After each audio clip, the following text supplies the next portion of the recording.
Okay, so let's go through some of the things that people passed yesterday. We just talked about the bathroom bill up in Massachusetts. Yeah, let me give you a quick rundown. Alabama, 10 commandments. Can you display them on state, public, or school grounds? That passed with 71%.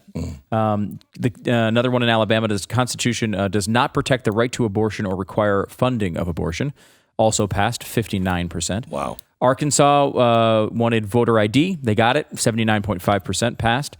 Again, that's one of the most popular policies in all of political discourse. It is. It's amazing. What is it? 70%, 80% of African Americans. Yeah, yeah. It's crazy. And I don't know. I was just talking to a group of people just the other day, and we were talking about this case. You need it to buy booze.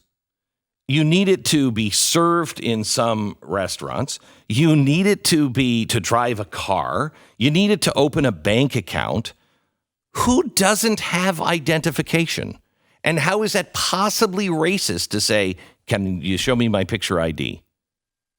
I mean, I have no idea. You have to have it for almost everything that, shows that you're an adult. You have to have it. California had a chance to repeal a $5.1 billion tax increase every year. California? Yep. Guess what they did? They decided not to repeal it. They did. You're right. They voted no. So insane. 52.5%. It was a close vote, but no. They also had, this one's really insane.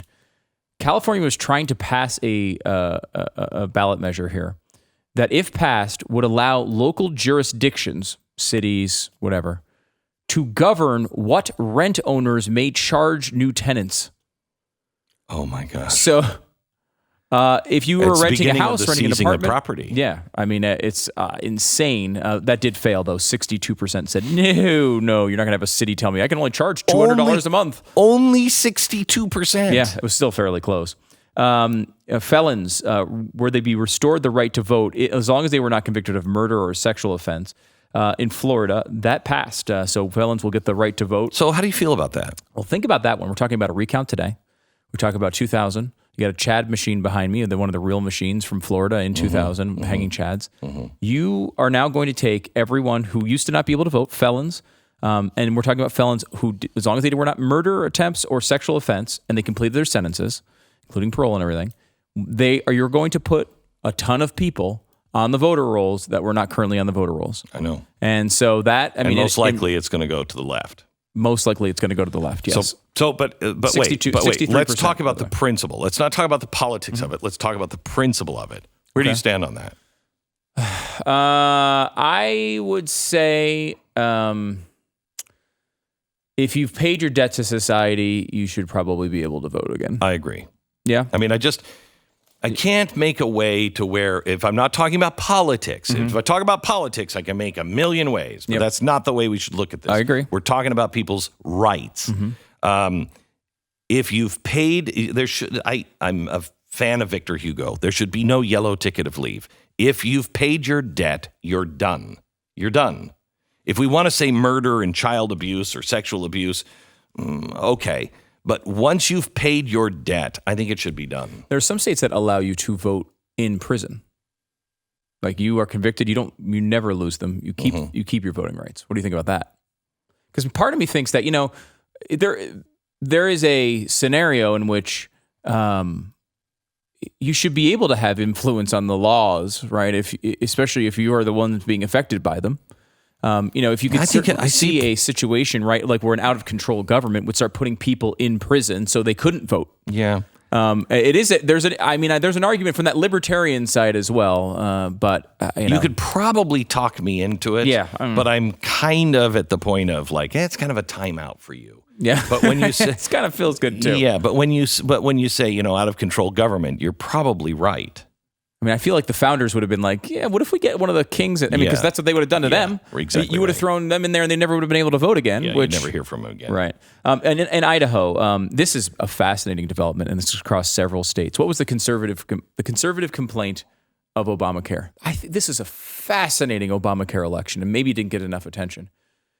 The number one issue among voters, 41% of voters said that the number one issue was health care. This was pushed almost entirely by Democrats. The problem is healthcare. The current healthcare system we have is called Obamacare. It is the democratic system. If you remember, the Republicans failed at repealing it. So it is still in place. The only part that is not in place is the fine attached to you being legally forced to participate. But the system has not changed really at all. This is it. And you'd think, well, what are they complaining about? They got their system and it's in, right?